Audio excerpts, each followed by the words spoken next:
And hi everyone, welcome to another episode of the Comic Book Club. I am Sitbar2. Joining me today is Robert Emmett.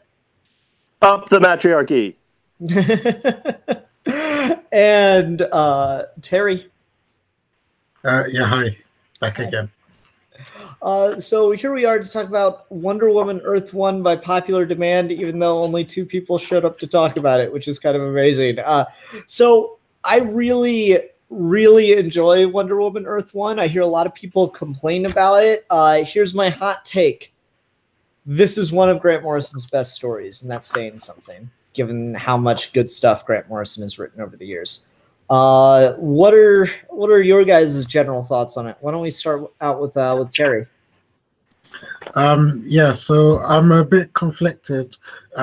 This was one of my most anticipated books, I think, the year it came out, and it was delayed a bit. And I think it came out either soon after or around The Legend of Wonder Woman. So it had a lot of, it had like big shoes to fill because of that. And this is one of my favorite artists. Grant Morrison is one of my favorite writers. But I wasn't really sucked into the book as much as I wanted to be. There isn't anything in particular that was bad or anything. It just, I don't know, it was just, there wasn't like enough. Yeah, there were some good ideas, some great ideas, but just, I don't know, not enough happened for me. But it was good to see Diana as a proper character though for once, because she's not in some other books. But yeah, okay, yeah. That's it. All right. How about you, Robert? I will agree with you, Ian, that this is one of Grant Morrison's best written stories, and one of the most thematically interesting. I will add the caveat: it's not one of my personal favorites, although I do think it is great. Okay, all right. No, that's really interesting. I guess I want to go off Terry's point, because I definitely had the reaction when I first read this of feeling kind of underwhelmed by the events of the story. And I've heard a lot of people say that like they read this and they just couldn't really get into it for one reason or another, or something didn't really hit with them. And I think that's because Morrison was trying to do something very, very particular here, and that was tell a story where the conflict would be solved peacefully through the philosophy of the character, as opposed to telling, the kind of the traditional superhero slugfest style story. Yeah. I picked up on that. Like that again, I had that problem first time I read it a few years back. And then it wasn't until this read through that I picked up on that, where like my first problem was, everything just seems to end sort of anticlimactically, where people just all kind of agreed to disagree, agree to do this, yada, yada, yada. And then I thought, well, as I was reading this, and since then I've listened to a lot of talk on Marston and his philosophy, and how Morrison was very particular of how he was researching Marston as a person. And then so it made sense on this read through, that in a way that didn't before. I literally didn't click on it until the very end, until like the very end of the book. I didn't click till the very end. So maybe on my third read through, if I had time to read through this again, maybe I would have enjoyed it a lot more going into it knowing that, rather than coming to the realization at the end. Okay. So, Terry, is this your first, or no, this isn't your first read through. Is this like the second time you've read it since it came out, though? Yes, the second full read through. When I read it, I obviously I went back to it, looked over it again, but I'd never sat down and read it again until earlier today. And again, not because I didn't like it, just because it is a bit like underwhelming. I think one of my issues, I would say, is there's no physical conflicts and there's no fights, which is fine, because there is conflict, and through, I guess, what happens, and it is still exciting, but it's just too much of a like chapter one. Like, now, like after this, I want to see, I don't know, Wonder Woman going out into the world and um, outside of just the Steve Trevor thing. I want to see like what happens next. It's like, and I wouldn't say it's a cliff. It's not even a cliffhanger. That's the issue. It's just that I don't know. Like they build up the world of, well, I guess they call it Amazonia here, not Themyscira. So they build up this world and it's great. But now I want to see her really interact with our world. I just want like a proper story afterwards. So when I was reading it, I was just like, oh, what is this building up to? Oh, nothing. So yeah. Mm-hmm. No, I mean, I think that's fair, and I think that Morrison's aware of that reaction and puts things in there to make you think about it. And the cat, of course, draws it really beautifully, because we have this scene where Wonder Woman's about to confront the U.S. military, and she picks up the Jeep and then realizes how shocked everyone is, and the line is, "Men, so easily impressed by feats of strength, by things they can measure and weigh, leading brief, ignorant lives of fear and conflict in this grim theater of death and anger. Your commander, a brain donkey who imagines he speaks with the authority and dignity of Zeus. This is man's world. These are men. They look to me like girls." I think that's really getting on that idea of this is not an action book. This is, and like I love Wonder Woman action. I want to like try to disparage that, but this is not a book that's meant to have action or like conflict in the traditional sense. It's meant to confront things with ideas, confront things through narrative, through discussion, and through symbolism. And I find that really, really interesting and intriguing. And it kind of gets to why Wonder Woman is such a standout character in not only the DC pantheon, but the superhero world in general, in that she doesn't like solve her problems the same way if she's written true to character as everyone else. And so I found that really, really interesting. And so the approach, the more I read it, the more I go back and look through it, the more and more I tend to like this and really see what it is that's attempting to be done here, and think it's just really, really good. Oh, can I just jump in with something? Yeah, a good way I think I would describe what I'm talking about is when I think of characters like Superman, Batman, and Wonder Woman, because they're like my favorite like characters. They've each got like defining traits about them, and one of Wonder Woman's biggest traits, I think, is that she's supposed to be like an ambassador from the island. So whatever word you associate with being an ambassador, I want a Wonder Woman story to have her fulfilling roles like that. So I guess the way she does resolve conflicts is a part of that, but the other side of that is I don't know, like interacting with other people, and I don't know, this was just too much on the island, and well, I don't know, yeah, something like that. I just wanted something else. Like, I just wanted her to branch out a bit more. Okay. And like, I don't know, I see where you're coming from, but I think there are some really great scenes wherein she's talking with other people. I think that's what Etta Candy's here for primarily. And yeah, absolutely. I think one of my favorite scenes in the book, and it's hard to really narrow it down to just one thing or the other, but I tend to like so much of this. I think one of my favorite scenes in the book is this interaction she has with this old lady who's about to die. Hospital. Yes. Yeah. Like that one really does get the sense of her reaching out and her connecting with people. And then that comes back more, and that's where we get like Etta Candy, and I tend to find that stuff really, really interesting. And I just feel like it's handled really well.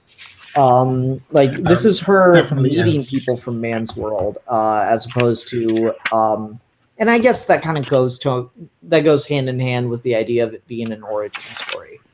I don't know. Just what you're talking about with the scene with the old lady, just to expand on something that's mentioned in that exchange. What did you guys think of the idea of making Diana essentially a healer? I thought that was perfect. I thought that was so obvious to the character that it just, yeah, that would just be something she does. Because I don't know, she's on an island for 3,000 fucking years. She's probably gonna learn a bunch of shit to keep herself occupied. So the idea that she would become a healer, I think, is really, really interesting, along with being a warrior, as it were. Yeah. I think that surprised me a bit. Like, not that I was opposed to it, but it seemed a bit. I don't know if jarring is the right word, because while she is like a warm-natured person, I don't think I can remember reading a book where they talk about her being a healer.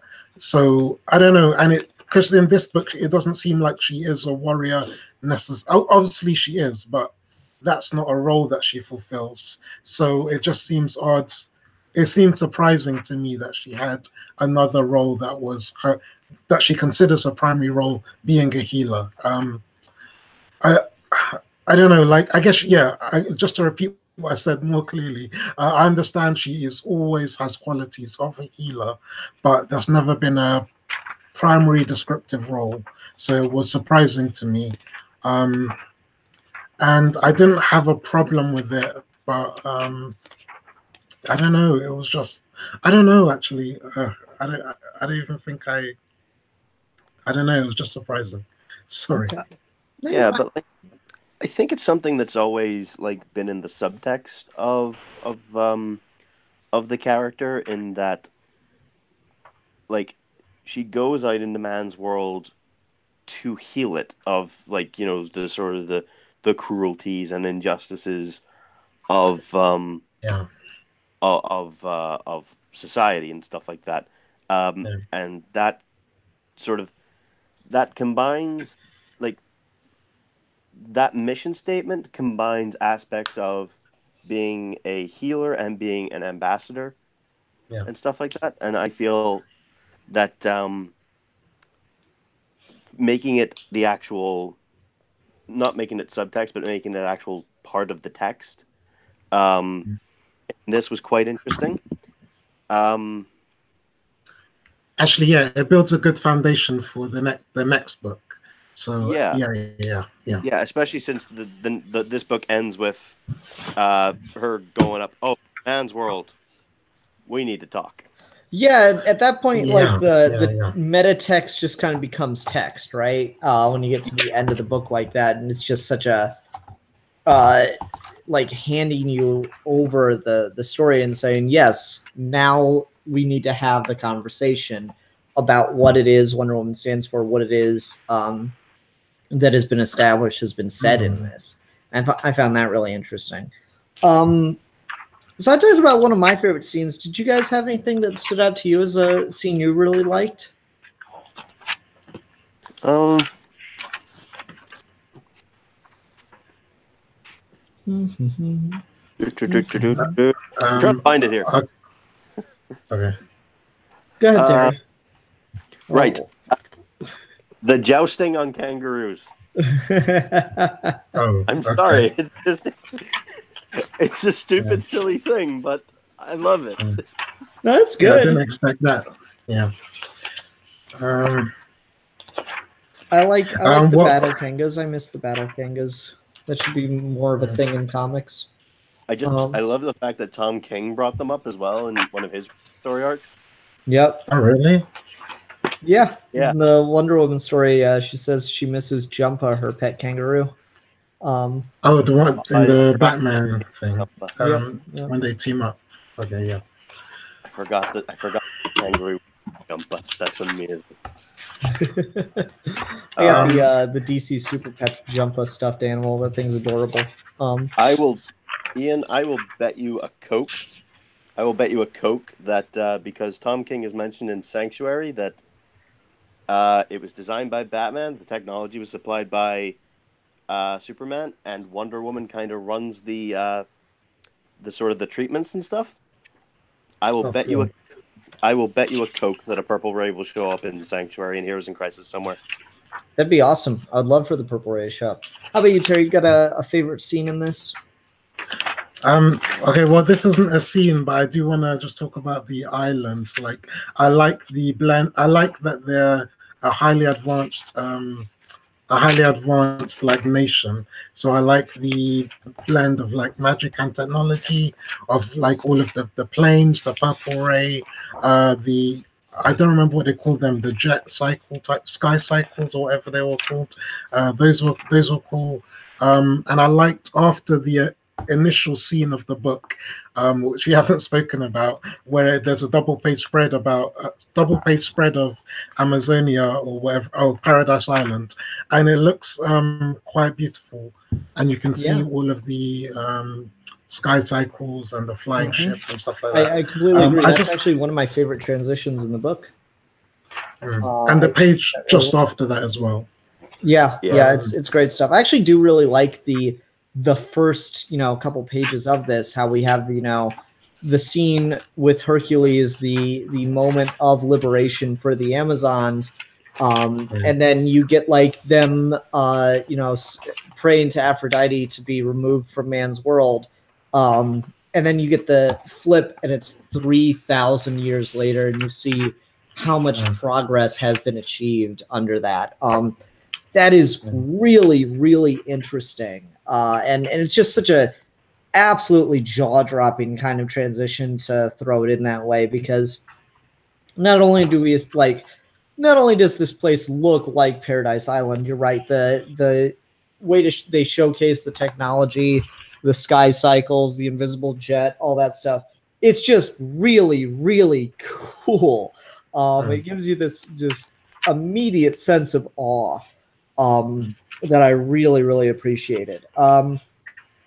Now, a lot of people, like, I've seen a lot of reviews of this, and it is not fondly looked upon. A lot of people have a lot of problems with it. I know when Grant Morrison announced that they were going to be doing Volume 2 at Comic-Con, I believe last year, not this year. A lot of people said like this is the worst thing Grant Morrison's ever written, and they look on like this scene with Hercules and Hippolyta as like glorifying rape imagery and stuff like that. And I just can't see it. And so the thing for me that sticks the most out of this is how to put this, the amount of people who have completely missed the point of the book, missed the point of a lot of the scenes. And I don't understand how people could misinterpret the intentions of this book so heavily. I mean, I literally can't understand how anyone would misinterpret how this glorifies rape when it ends with her choking the motherfucker out with her own chains. Mm-hmm.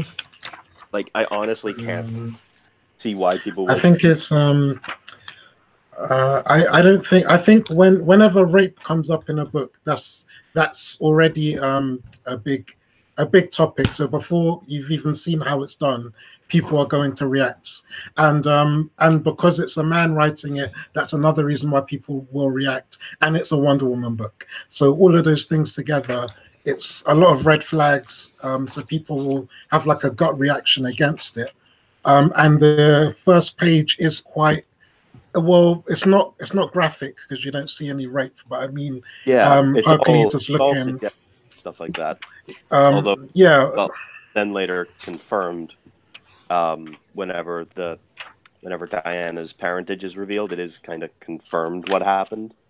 But it's not. I wouldn't say it's like it doesn't dwell on it. It's not graphic. It's not about. Wouldn't say that. I don't know. Not the way it reads to me. It does not clarify at all. Well, I feel like you're misinterpreting one thing there, Robert Emmer, or misreading something. The rape is never successful. Hercules is about to rape Hippolyta in this. The reason that Diana is the daughter of Hercules is because Hippolyta extracted and used Hercules' seed with Amazonian science, is the reveal. And she intended to make an army of Dianas in order to fight and destroy man's world. I completely misread that dialogue there. Yeah. My apologies. Yeah. that was me misreading stuff, but okay, that's well that actually alleviates some of my concerns with it, because I was misreading it, and I was like, one of the things that I did not like about it was I didn't like the idea of Diana being the of sexual assault. I was not really on board with that. That was one problem I had with it. But that's kind of, I really need to reread this. But Again. Well, there's lines I really like in this because we have the Fates overseeing the trial of Diana in this, and I really like the moment where, you know, we get all the reveals, we get the whole context of the stories, and then they say, now it is time for you to fulfill your destiny. It's been set in stone. And I really like the way Diana reacts to it. If there are fights, I will win them, but I won't be a weapon or a warrior. Let me be more than I was made to be. So like her mother talks about how she envisioned Diana to be a weapon, to have this tool of vengeance against man's world.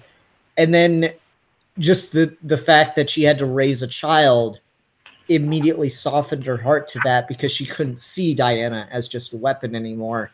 And so she wanted nothing more than to protect her from man's world. And so I like the moment here of Diana saying, I will not be a weapon. Let me be something more than that. And then she is immediately she goes to man's world, and what she wants to do is talk. I found that all really interesting. It creates a very particular arc for the book, because we open, oddly enough, with a full page of Hercules coming to conquer the Amazons, coming from man's world to conquer the Amazons. And then we close with a full page of Diana coming from Amazonia to begin a dialogue with man's world. I found that really, really interesting. Yeah, that's a great parallel. Yeah. Yeah. There's a lot in this that I think is really, really well done. I will say I've warmed up to, over time, making Diana's changing Diana's parentage from being sculpted of clay to being the surrogate daughter of Hercules, basically. And actually, I like it a lot more within the context of the story than I used to, but I still am going to hold on to my initial critique of this, which is Morrison is doing so much in the spirit of Marston, trying to, like, Marston was a really interesting guy when it came to ideas, but he wasn't a very good writer. And so Morrison's trying to take all of Marston's ideas and present them in a functional narrative and do it in a really complex way. And I really like all of that. The thing for me that just becomes really bothersome is he doesn't want to adapt the made from clay thing. And it's not for essentially any deep reason aside from him just thinking that Wonder Woman being made from clay is a weird idea. And I think that kind of undercuts some of the messaging there. Did he say that he thinks it's weird? Yeah, that's like he said it on like a Kevin Smith podcast a few years before this came out. Yeah, something like that. I've seen a couple interviews where he talks about how he just doesn't like the idea that one day they like animated her. And he certainly has some lines in here that feel like they are how to put this, kind of critical of that.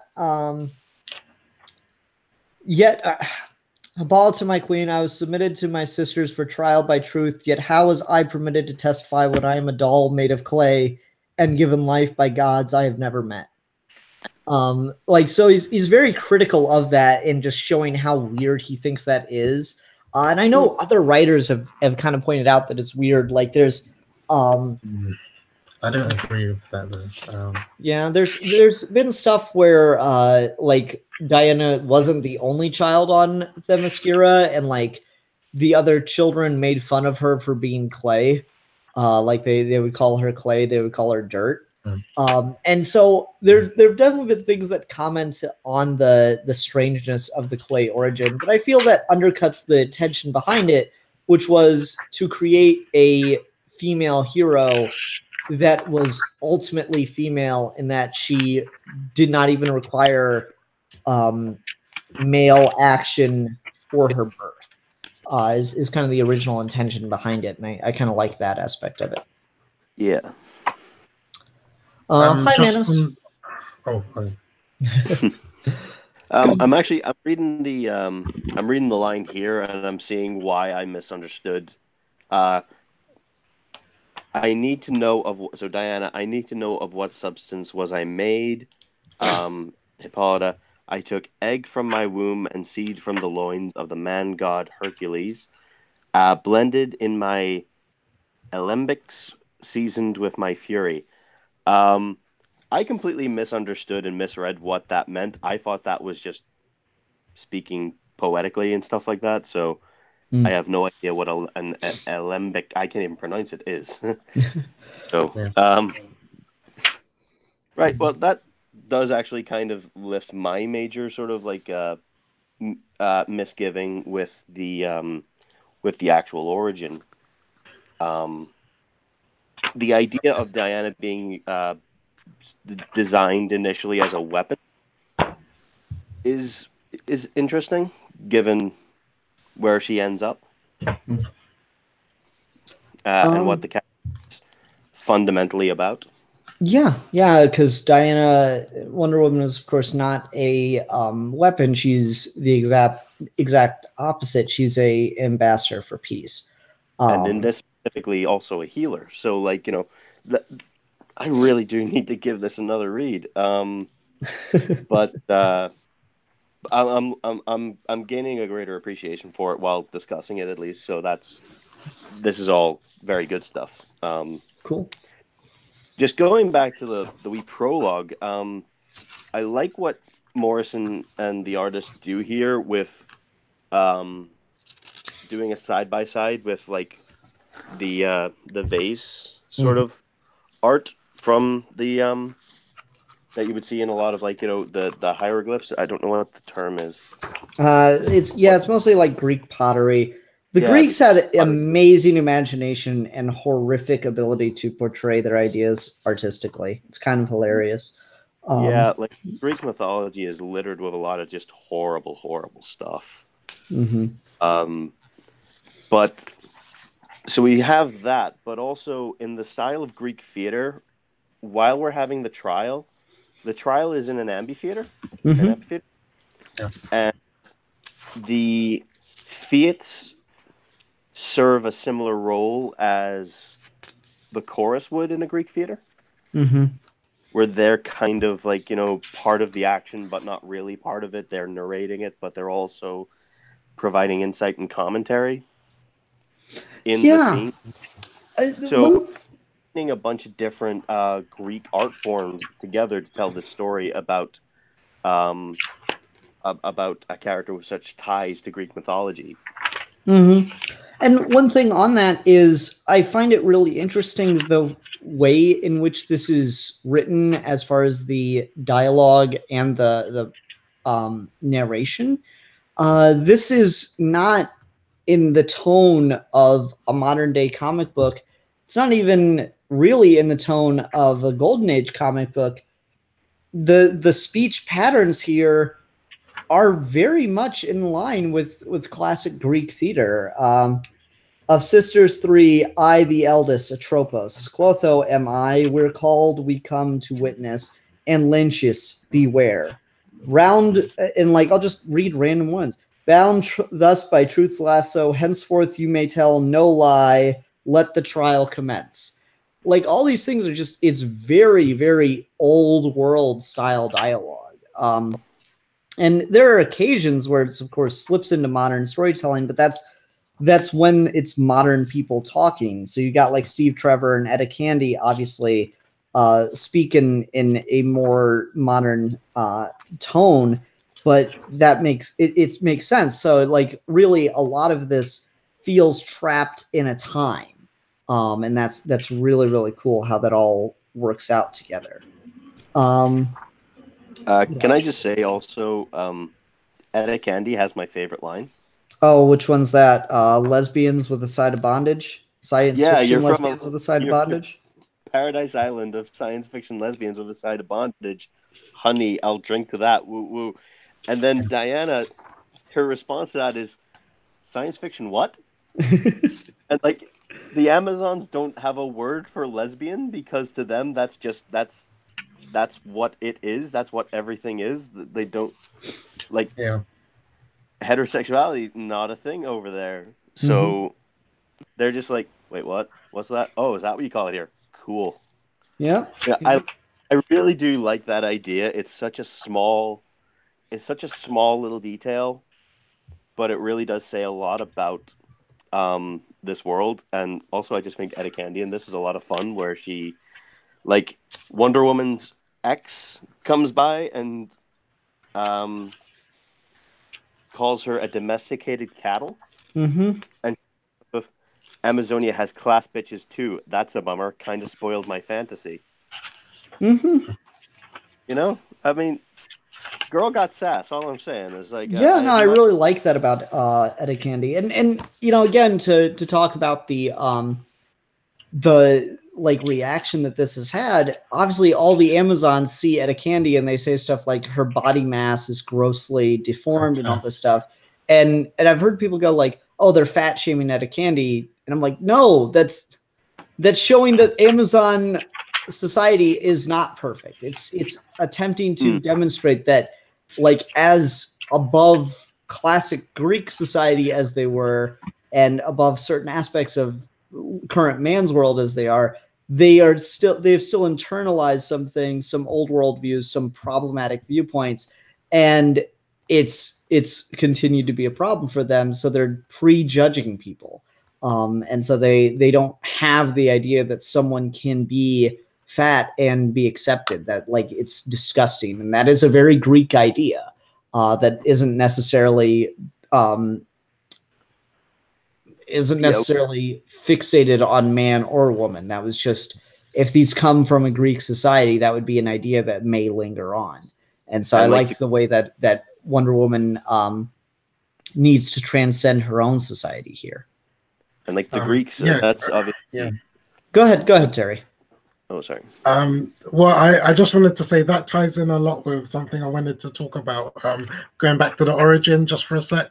Sure. Okay, so for the context of this book, I don't have a problem with people changing up the origins and stories anyway, like if they want to do something new. So I get the point of what he wanted to do with Hercules in this book. But in general, I prefer Wonder Woman's origin, that she is made from clay, and I was surprised that Grant Morrison wasn't a fan of that, because just what you said a second ago, you were saying how Wonder Woman has to transcend her own society, they've deemed themselves perfect, so it's as if they're saying they're above man's world. And Diana's story, I guess, is partly about, I suppose, realizing that, well, I guess they are perfect, but saying like they're not perfect, and trying to understand man's world's perspective a bit more, and trying to maybe change the perspective of the Amazons as well. But the reason why I like the clay origin is that if she's made from clay and she's made, I don't mind too much if she has a dad or not. Ideally, she doesn't. But if she's made from clay, the idea is that she's made to be perfect. That's how I interpret it. So she's supposed to be the perfect representation of Themyscira and the Amazons, and she's supposed to be a god or a demigod. And her story is that the way I see it is that her story isn't that she's like this perfect goddess who represents what the Amazons should be, but she's not like high and mighty, and she's not she doesn't like want to tell people this is the right way to do things necessarily. Like, she wants to I guess come down to our level, and I'm gonna try to enlighten people and open up their minds to other things. And I don't know, it might get a bit muddled if you're trying to say that she is perfect and she's telling us what we should be doing or whatever. But I feel like she needs to be mythic, she needs to be fantastical, and she can't just be another Amazon or just another child. I want her to be. I want her to be something more than human, but who like learns to understand humanity so much that she's like the perfect like bridge between us, stuff like that. Similar to Superman as well. But yeah, so I don't mind the Hercules thing in this because it's not really about her. It's not really about that. It's about Hippolyta's whole schemes and stuff like that. But yeah, in general, I prefer if she's made from clay because I need her to be like a goddess, basically. That's fair. There's a lot of stuff in here that I thought was really, really smart choices. Making Etta Candy, fat was a really good idea. I love the idea of making Steve Trevor black, and it's something that should just be a thing. I really like the context that adds and the sense that he has a distrust for the American government, even though he's joined the military. I really like how complex a character that choice makes him. And it really fits well within the context of Wonder Woman. I was really disappointed in the film with the casting of Chris Pine. Not because I don't like Chris Pine. Oh, really? Not because I don't like him. I do like Chris Pine, and ultimately I say this really unfortunately, he was ultimately my favorite part of that movie, which again, I'm upset that that's a thing, but also I wanted Chris Pine to be Hal Jordan, just because obvious. Yeah, but I was really kind of rooting for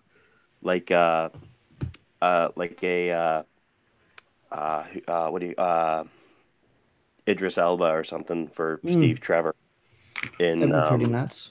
In Wonder Woman. But like I was kind of hoping they would go this book's route with the way they did Steve Trevor. I like the ideas presented with Steve Trevor here. I don't think he gets a ton of stuff to do as a character in here. He does get a really hilarious scene where Wonder Woman's all like, "Hey, let's do some bondage," and he's like, what? He's just kind of like blown away by it, doesn't really know how to react. I thought that was pretty good. But he doesn't get a ton of time to build much of a character here. And so it's one of those things that makes me really interested in what volume 2 and 3 will be, since Morrison has said he's planned this out as trilogy. Like I said, I know that they're working on volume 2. They released some art from it like last year, I want to say. Yeah. So who knows when it's going to be out, but no, you can pre-order it on Amazon now. I know that could change, but it's listed, and it should be coming out at the end of the year. Okay. Without any issues. Here's hoping. I know the reason that this took so long to come out the first time is because Morrison wrote the whole thing and then scrapped it and had to rewrite it from the ground up because he wasn't happy with it, and he wanted it to be more true to who Wonder Woman is from his own interpretation. I think that it ended up being a really good choice to do that, as much as it probably pissed off DC. It certainly annoyed me with how long it took to come out. Because I think this was originally slated for like 2014 and it didn't come out until 2016, if I'm remembering correctly. So it took a minute for this to be, for the first volume to be finished, but now I feel like he's got a better grasp on it, and we're more likely to get volume 2 when it's supposed to come out. The interesting thing about the art we've seen for volume 2 is it looks like it's set during World War II, and I don't understand how that's all going to work together. Time travel. Well, they mentioned World War II here, so they're likely flashbacks of some other, maybe Hippolyta or...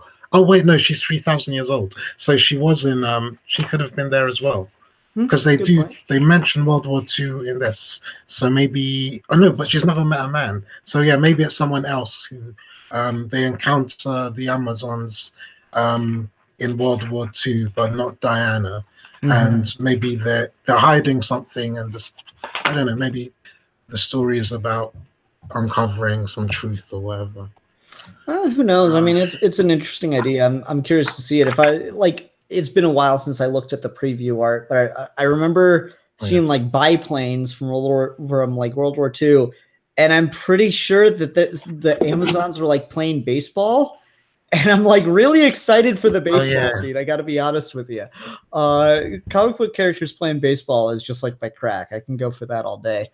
All right, what else is worth talking about in this? We've mentioned his art a bit throughout, but Yannick Paquette does a lot of really, really gorgeous art, and I will say this is the best art in any of the Earth One books. I love the art in the Earth One books by and large, and Yannick Paquette just fucking murders it and does some of the absolute best stuff in this. His panel layouts are great as well. That's a big thing for me in comics, when the panel layouts are quite creative and interesting. That's what draws me in the most. So I like when the lasso is I guess when they're using the lasso is when they're cutting back and forth between the two time periods, telling the story. Yeah, and he does a lot of that like exotic material for the panel layout, like the panel separators, the gutters or her heartbeat. That's really interesting. Go ahead, Robert. Lasso, and later you have the lasso being the border for the panel, and done in the certain panel breaks are done in the style of the logo and stuff like that. And yeah, no, it gets a bit awkward to read at times, but it's, you know, when you figure out the flow of it and stuff, it actually works really well. See, to me, I didn't have any trouble, you know, following the events of the panels. I thought it worked. It held your hand perfectly well. At least I didn't have any trouble. Well, I'm a basic bitch when it comes to panel layout, Ian. Okay. I do like his design for. I really like vehicle designs. I really like if I see vehicle designs that like I recognize what it is, yet I'm completely unfamiliar with what you've just done. So here we have like hover bikes, but they're sort of a quasi like 1950s style Tomorrowland hover, but it's got like this sort of like shell-like look on it, and that like ties into like a lot of old like sort of art of like, you know, like Venus coming from the shell and stuff that's like a good that. point. I didn't think about that. I really like the on the design of the bike. I like that he 3D modeled it to use like to get different angles of it for his shots and then just draw back over. He did that as well with the amphitheater that we've talked about. He 3D modeled the amphitheater so that he could use it as reference for his 2D drawings over it. I thought that was really, really cool design-wise. I think that comes together really well for him because it gives you such a good sense of the space. I really, really love what he did artistically here. But like the shell-like design as well of the of all the of even the invisible plane. The invisible plane isn't shell-like. It's clam-like. No. Or was it? Like, it's fallopian-like. Well, I was trying to be subtle, Ian, but I didn't want to come out and say it. I was trying to be subtle. I was trying to be coy. What's her name? Yeah, the woman that did the flowers. Why can't I know this? I should know this because just Marathon Breaking Bad, and she's like my mom has all those pictures too. She's real fan of that. I can't remember. Yeah, it's like right on the tip of my head, and I can't put it. Yeah, it's very. Oh God, very similar to that. I'll say this is my favorite image of Wonder Woman ever, right here. This is just perfect. The stars, the lasso, everything. I absolutely love this image of Wonder Woman. But just to do my point again about the designs, it's very sort of clever the way they did it. I don't like the idea that the Amazons remains stagnant for 3,000 years, that they don't develop any technology and stuff like that. I do like the idea because they're really intelligent, they're very wise and stuff like that. They have grasps of ideas that are going out in man's world, and they'd be like, we can do that, and we can do that better, or we did that 2,000 years ago. You've got that. Oh, fair enough. We got this. It kind of reminds me of the Disney Atlantis movie. Yeah. But better. And okay, look, it's undeniable when you look at any major, like any kind of vehicle in our world today, they're very phallic. Like, so I like the idea of transport designed completely without any of that sort of like, that suggestive phallic imagery of, the long, hard sort of planes that are just big flying dicks in the air, leaving the chemtrails or whatever. I don't know, whatever you're into conspiracy theory wise. It's like our big dicks are flying over and they're dropping the chemicals and whatever. I don't care. And then I'm not one of those people, but I'm not a conspiracy theorist. I know a few, but like this is like, no, everything we do, it looks nice and it's all sort of like, there you go. It's not like in your face. It's just like, we made a plane. It's nice and it all works and it's the way it fits. And you got like the wee hovery bits there, and you got the it flies smoothly and it's all cool and we like it, and it looks a bit like vagina because. Okay, here's what I'll say to that. The fact that planes are shaped like dicks is probably more of an accident than you're willing to give it credit for. The fact that this plane is shaped like a vagina is definitely intentional, and I find that aspect of it interesting. The way that it's going to, the way that it implies an attempt to circumvent the normalized aspects of phallic imagery in society, I found really, really interesting. So there's us talking about dicks and vaginas for like 10 minutes, folks. Pretty sure they wanted to avoid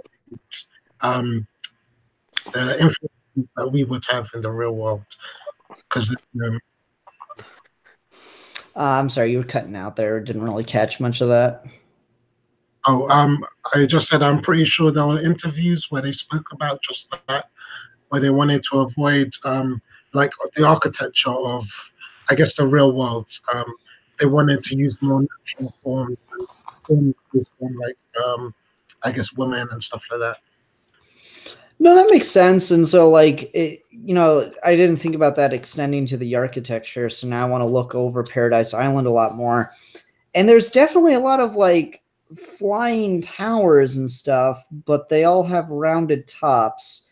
So you could definitely interpret that as, I guess, phallic imagery or breast imagery, depending on your preference. But then there's just the fact that they come from a Greek society, and columns were a useful architectural tool. Stuff like that. I don't know. It's interesting. Are the buildings more boob shaped or dick shaped? Important questions. Well, I don't know, but I'm going to spend a good time here, just sort of like, just pointing out, like, and just on my own, it's like, boop, boop, dick, boop. I don't know. There's dolphins. Yeah. Dolphins are terrifying. I've heard stories about dolphins. Dolphins terrify me. Really? Okay. Yeah. What else can we talk about with this one? So I like a lot of we haven't talked a lot about the early stuff that happens with the book on the island. So, I like the purple ray. I like the idea that the Amazons have a festival celebrating the defeat of Hercules and the birth of Diana. I thought that was pretty good. It's interesting to see the way Morrison and Paquette sneak in these images that are direct references to the original Marston comics. This whole setup right here, particularly this woman bound up over here in a deer costume, those are direct references to some of the stuff going on in the background panels of Marston's work. So that's really, really interesting. Because like you can see her again. The Amazons are apparently not immune to being furries as well. I found all that really interesting that they sneak in those ideas too. It was pretty cool. Otherwise, I don't know what anyone got anything else they wanted to make sure we talked about in this.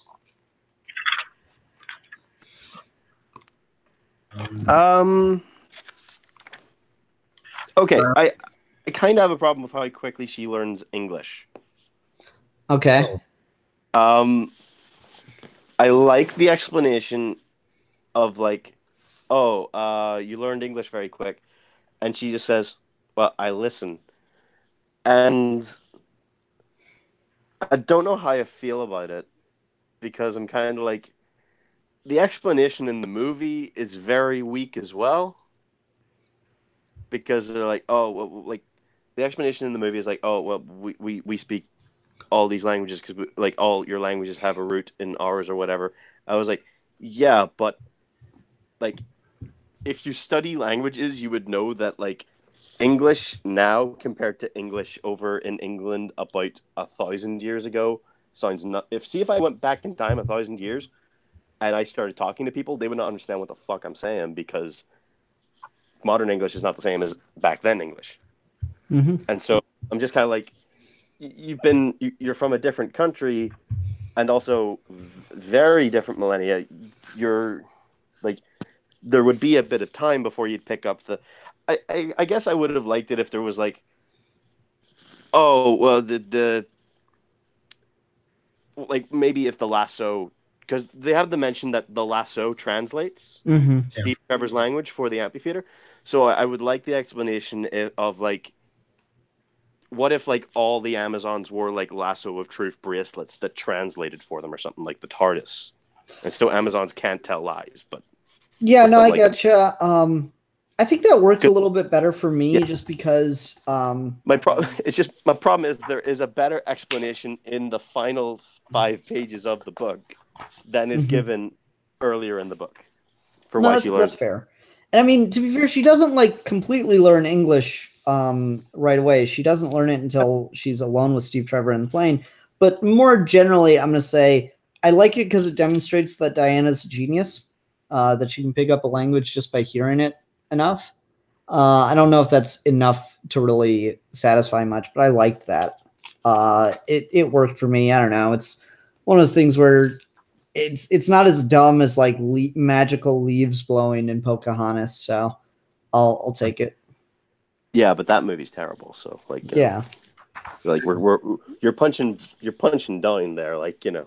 No, you're definitely right. I don't know. It's just one of those things I didn't care enough to really be bothered with it. Just my favorite art, though, my favorite like facial expression in the entire thing is with Diana and the old lady, because that face she makes is just adorable. Yeah, it's a good one. There is actually so much just sort of like, you can instantly tell there's like love and kindness in her eyes there, just the way she's making that face. I've seen people make face holding their dog and stuff like that. Like, you know, it's just adorable. I don't know, like it. I like her dealing with death for the first time is actually, the expressions here are actually very good, just in terms of art. Facial expressions are all excellent. Yeah, Diana gets a lot of really, really great range in the facial expressions she has, and it's really cool to see. I really do love her in this. She's so well handled, just everything about her, design-wise. I love she's just like taller than everyone else. Anytime she's on panel with someone, she's always taller than them. That's really cool. It works really well within the context of the book. I am coming to the realization, just looking at all these facial expressions I'm seeing, I don't care for the facial expressions she has in the cover. Really? If you look here, it's so warm and welcoming, and then here is like resting bitch face, and like when that's the first thing you see, you're just kind of uh, like situation wise, given what's going on in the cover, situation wise, resting bitch face, yes, works, but I'm just kind of like, this artist just draws such a lovely smile on her that it's kind of a shame that you don't really lead with that, since this is your sort of your advertising here. I get what you're saying. To I'm me, the context of it within the story really works, because like if you look at the cover, like back there you got Hippolyta face palming. So this is Diana's defiance being portrayed here, and she is very defiant on the island. She's very rebellious and kind of like typical, almost Luke Skywalker-y, looking for adventure kind of thing. So I really like that about it. I do. I will actually give this a third read really quickly with all that stuff in mind. Because, like I said, I did enjoy it a lot more on this read through, and I think next time, after having this discussion and kind of realizing that I misunderstood a lot of stuff, and then sort of talking through some of my issues with it, I honestly do think my next read through of this will probably, resolve any remaining issues I have with it. But like I said, I think it's definitely one of Morrison's more interesting pieces. Very well written. Just on the spectrum of Morrison, not one of my favorites yet. That's fair. I think it's a lot better than some of his stuff. Like I'll read this over Batman Gothic or some of his other stuff. Just because it's so interesting how he changed his style for the character. I found that really compelling about it. All right, I think that's going to do it. Unless you had anything else you want to talk about, Terry. Well, no, I was just going to talk about what I was hoping would happen in the sequel. Just quickly, I would like if she is quite grounded and talking to just like regular people. Like on the very last page, she's saying it's time we had a talk. But she's not talking to like the government. She's just talking to regular people. So I'm hoping she is going around the general public doing her whatever big speeches she wants to do. But she's just saying it to like regular people. And then maybe much later in the book, Steve Trevor shows up and has to take her in somewhere else so she can start to talk to some people higher up about her thoughts on man's world and whatever she wants to say about it. Okay, I think that's fair.